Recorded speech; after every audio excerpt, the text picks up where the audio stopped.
ఒంటరైపోయిందా రాష్ట్రంలో? సరే ఇవాళ ఈ కేసులో విచారణలో అది కాళేశ్వరం కానివ్వండి, ఫోన్ ట్యాపింగ్ కానివ్వండి, సరే ఇంకోటి కానివ్వండి అది ఎదుర్కొంటున్న పరిస్థితి ఒకవైపు, రాజకీయంగా ఇవాళ కాంగ్రెస్ పార్టీని ఎదుర్కోవడానికి ప్రయత్నం చేయట్లేదని చేస్తున్నారు గట్టిగానే. సో ఇవాళ బీజేపీ రూపంలో మీరు ఎట్లా చూస్తున్నారు మీ వైపు నుంచి? సరే ఇప్పుడు ఇవాళ ఏం అండర్స్టాండింగ్ లేదని అనుకుందాం, రామచంద్రరావుతో రాజకీయం పెద్ద కష్టమేం కాదు అనే భావనలోనే బీఆర్ఎస్ ఉందా?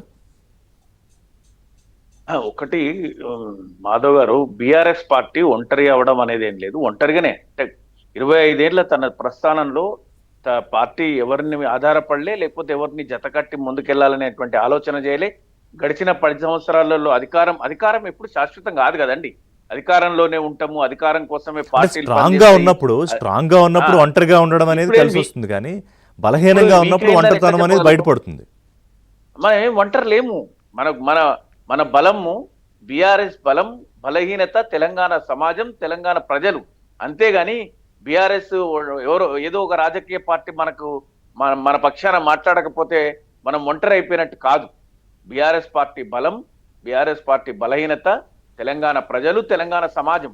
మనం కోల్పోయిన అధికారం 1.2 ఓట్ల శాతంతోనే తేడాతోనే ఓడిపోయినాం. అంతేగాని మనకు 38 స్థానాలు ఇచ్చిన ప్రజలు. మన మంచి ఒక నిర్మాణాత్మకమైనటువంటి ప్రతిపక్షంగా ఉండేటువంటి అవకాశాన్ని కల్పించారు. అట్లాంటి పరిస్థితుల్లో రాజకీయ కక్షలు, రాజకీయ వేధింపులు ఏ ప్రతిపక్షానికైనా ఉంటాయి.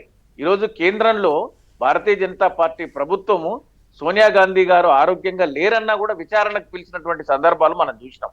అట్లనే ఈ రాష్ట్రంలో కూడా కాంగ్రెస్ పార్టీ అధికారంలో ఉంది కాబట్టి రాబోయే స్థానిక సంస్థల ఎన్నికలో, లేకపోతే మున్సిపల్ ఎన్నికలో ఏ ఎన్నికలను ఎదుర్కోవాలన్నా కూడా బీఆర్ఎస్ పార్టీని డిఫేమ్ చేయడానికి అనేక విచారణ సంస్థల పేరిట, విచారణ కమిషన్ల పేరిట మన ప్రజలలో డిఫేమ్ చేసేటువంటి ప్రయత్నం.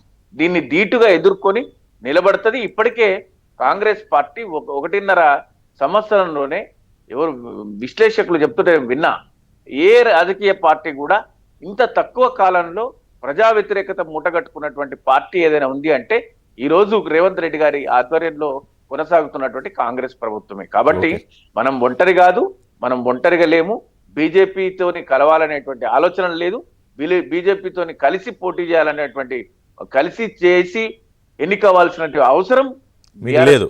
రైట్, ఒక బ్రేక్ తీసుకుందాం. బ్రేక్ తర్వాత బీజేపీ తీసుకున్న నిర్ణయం అనకాలంటే ఎవరైతే ప్రాబబుల్స్ ఉన్నారో, ఈటెల రాజేందర్ చాలా బలంగా ఆయన ఆశించారు, అలాగే రఘునందన్ కూడా నేను రేస్లో ఉన్నారు, ధర్మపురి అరవింద్, అలాగే డీకే అరుణ, సరే ఇంకా కొంతమంది ఉన్నా ప్రధానంగా వీళ్ళ 4 పేర్లు చాలా గట్టిగా వినిపించాయి. రామచంద్రరావు అనర్హుడని కాదు, ఆయనకు అన్ని అర్హతలు ఉన్నాయి పార్టీ చీఫ్గా ఇవ్వడానికి, అది మనం కాదు, పార్టీ నాయకత్వం డిసైడ్ చేసింది. కానీ వీళ్ళని కాదు అంటే ఈ అగ్రెసివ్ వాయిసెస్ కాదు అని నిర్ణయం తీసుకోవడం వెనకాల కారణం ఏంటో చర్చిద్దాం.